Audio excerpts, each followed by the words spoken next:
કેમ છો મિત્રો? આજે આપણે જાણીશું આજથી શરૂ થતા પવિત્ર પુરુષોત્તમ મહિના અંગેની સંપૂર્ણ વિગતવાર માહિતી. પુરુષોત્તમ મહિનો હિન્દુ ધર્મમાં અત્યંત પવિત્ર અને શુભ માનવામાં આવે છે.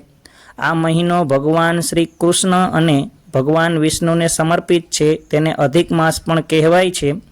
આ મહિનો ભક્તિ, ઉપવાસ, દાન, જપ, આત્મશુદ્ધિ માટે મનાવવામાં આવે છે. એવું માનવામાં આવે છે કે આ સમય દરમિયાન કરેલા સારા કર્મોનું ફળ અનેકો ગણું મળે છે.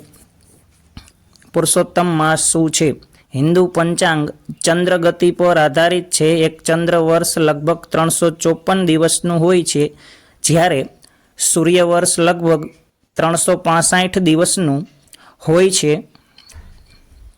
દર વર્ષે લગભગ 11 દિવસનો ફરક પડે છે. આ ફરકને સંતુલિત કરવા માટે લગભગ 32 મહિના 16 દિવસ પછી એક વધારાનો મહિનો ઉમેરવામાં આવે છે. એ જ અધિક માસ અથવા પુરુષોત્તમ માસ કહેવામાં આવે છે. આ રીતે હિન્દુ તહેવારો ઋતુ અનુસાર જળવાઈ રહે છે.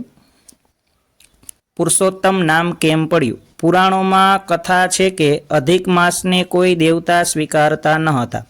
લોકો તેને અશુભ માનતા હતા. દુઃખી થઈ અધિક માસ ભગવાન વિષ્ણુ પાસે ગયો. ભગવાને તેને વ્યથા સાંભળી અને કહ્યું, હવેથી તું મારો પ્રિય માસ રહેશે. મારું નામ પુરુષોત્તમ હું તને આપું છું.